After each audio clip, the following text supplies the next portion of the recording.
You ever feel doubt before you put on a trade? You know, like a little feeling that, oh my God, I don't know if I should do this one.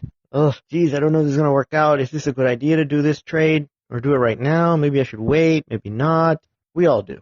It's normal. It's part of trading because when we're trading, we need to be right, but we can never be 100% certain, right? There's no 100% guaranteed sure thing trade that we can have no doubt about and just put it on and be like, yes, I'm going to make money on this trade. It doesn't work that way. Anything could happen. That's why trading is so lucrative because you're dealing with the unknown. You know, you're kind of like Elsa in Frozen 2.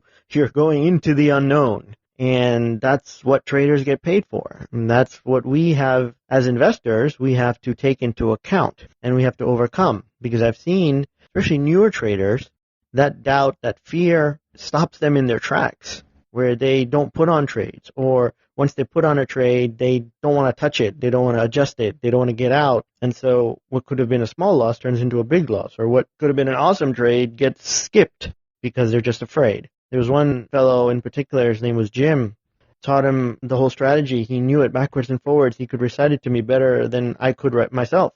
He knew the rules of the strategy. He knew the rules of the trade. And he could put a trade on almost better than anybody else.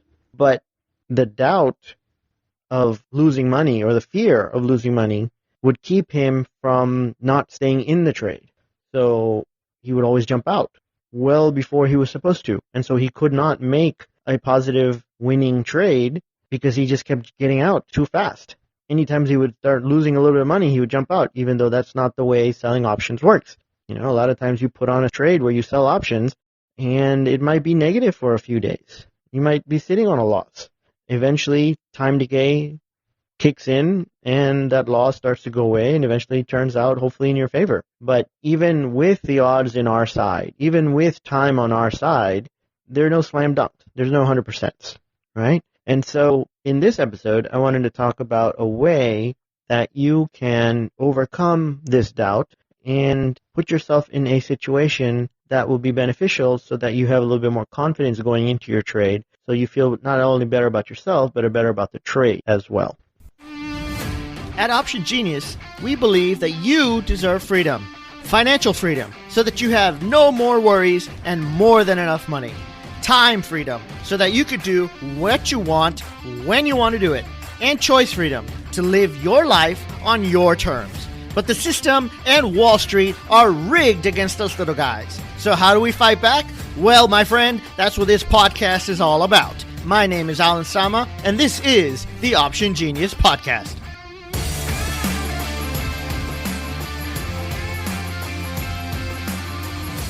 So I'll tell you about a cartoon. Funny, right? We're going to talk about trading, but we're going to learn about trading through a cartoon. So there's this cartoon called Bob the Builder. Now, Bob's cartoon series started back in 1999, and he is a nice fellow. He's a cartoon. He's not a regular cartoon. He's a little bit animated. It's a little different type of animation than your average Mickey Mouse or your Cinderella type cartoon. But anyway, Bob runs a construction company, and all of his employees are construction equipment. So the backhoe and the bulldozer and the whole makey thingy machine, they're all his employees and or partners or friends or whatever, and they all talk. And in every episode, they're given different jobs to do around town and build this or do this or pave that or whatever. And eventually they get into trouble. And so Bob comes to the rescue and he has to motivate his team because now they're all sad that something bad happened and they don't know what to do about it. So Bob comes in and he asks them this one question. He goes, guys, can we fix it? And all of his teammates, they all get excited and they all smile and they say, yes, we can fix it. We can do it. And that's how he motivates them. That's how he gets them on his side. That's how he gets them all upbeat and ready to do whatever is needed. And then they find a solution and then they put it into place and it works. And there's always a happy ending in every episode. Now, when it comes to motivation, asking a question is a little bit counterintuitive because whenever you talk to or listen to or read any of the self-help, motivational speaker type gurus out there, they don't tell you to ask questions. They tell you to be authoritative, you know, like the Tony Robbins or the Jack Canfields, Og Mandinos, Napoleon Hills, all these guys. they all tell you to do the same thing. They tell you to say an affirmation and be positive and tell yourself how good you are and how smart you are and how wonderful you are and how everything's going to work out for the best, Put it out into the universe and it's going to happen, and talk as if it's already happened. Not I'm going to make $1 million, but I've already made $1 million kind of thing. So which one of these philosophies actually works better? Is it the question where can I fix it? Or is it the statement where I can fix it? Which one works better? Now, in order to figure out the answers, we turn to some researchers. So there's a group of researchers from the University of Illinois and also the University of Southern Mississippi who wanted to figure this out. So they ran a series of experiments in which they gathered several participants and they had to solve puzzles. Okay, the first experiment, the basic one, they basically broke them up into two different groups. And the first group was told to ask themselves whether they would solve the puzzles. Basically, hey, ask yourself, use a question and say, will I solve the puzzles? The second group was told to tell themselves that they will solve the puzzles. So very authoritative. Be like, yes, I'm going to solve the puzzle, right? Which group do you think did better? Well, the group that asked themselves if they're going to solve the puzzles solved 50% more puzzles than the other group. And then they repeated this experiment in multiple ways. They did it with writing. So they had the subjects write down before the experiment the words will I or the words I will. And the group that wrote will I, again, solved 50% more puzzles. Well, why is this? Well, researchers, they did more studies and more research and they tried to figure this out and they came up with two reasons.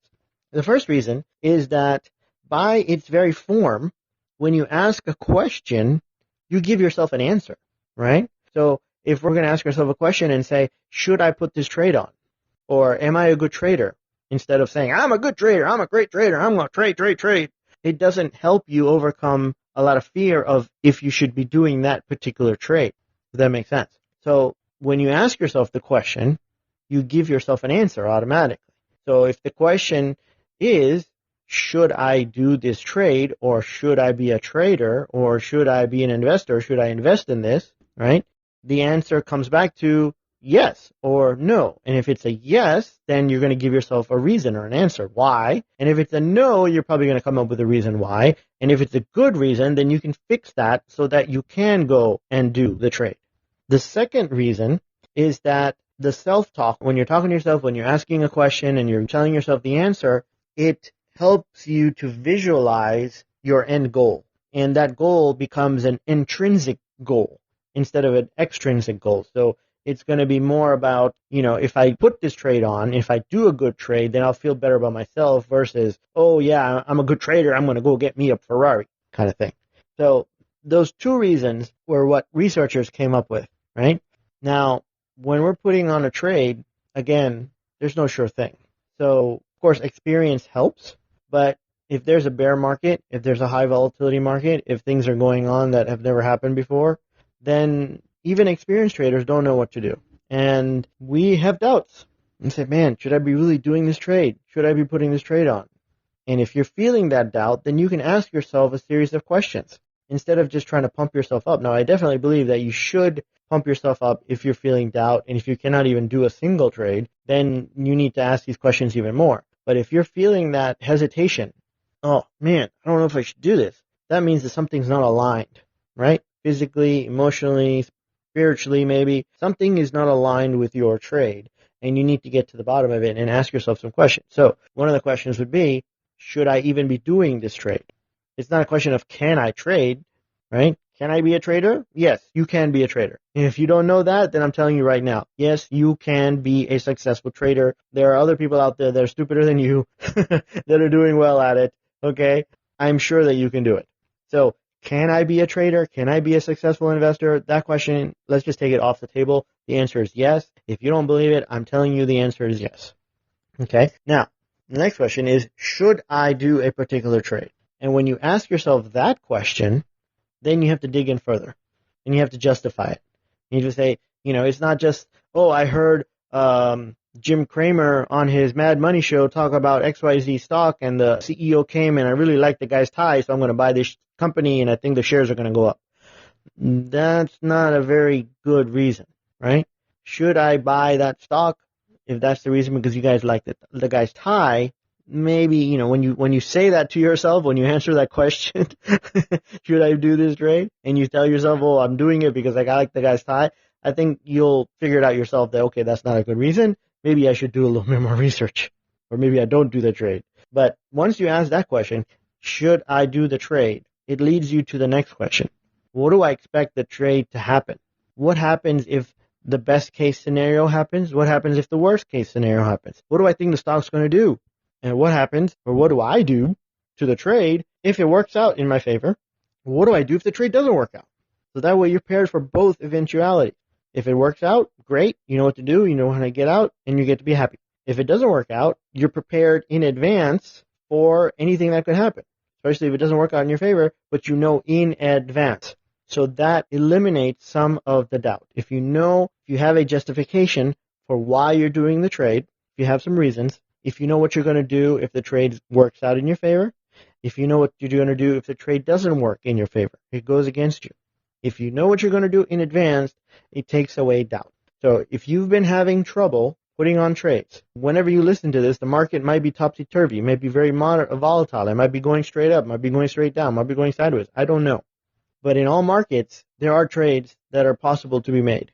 If you're feeling doubt, that's yourself telling you that something is not aligned. And yes, you could be just sprouting yourself and telling yourself, yeah, I'm going to make $100,000 today, or I'm going to make $100 today trading. I'm going to be doing this. I'm the best trader in the world. Woo-hoo. Or you can be real and you can ask yourself some questions and use that as a way to pump you up and to motivate you. So, can you fix it? Yes, you can, because Bob Builder does, right? And that's how he motivates his staff. Now, in Bob's case, he's a cartoon, so he is, his viewership, his audience is little children. So whenever he says, can we fix it? All the little kids that are watching, they respond with, yes, we can. So I don't want us to say, can we trade? Because that's not the right question for us. We're not trying to get little kids to give us a positive answer, right? We're not asking the question for anybody else. We're asking the question for ourselves. So can we trade is not the right question. It should be based on each individual trade. Should I be doing this trade? And you have to have a legitimate reason. If you do have a legitimate reason and you know what you're going to do in advance, that will help you cut through the doubt and actually you put on the trade and keep your head in the trade, in the game, while the trade's going on so you don't lose your cool, you don't get caught like a deer in the headlights and not know what to do if the trade goes against you. So I hope this was helpful. If you have doubt, listen to this a couple times, go through the process. It definitely helps. Remember, trade with the odds in your favor. Do you want to get started living the Option Genius lifestyle today? Well then, head on over to optiongenius.com and sign up for our free 9-lesson course on how to sell options.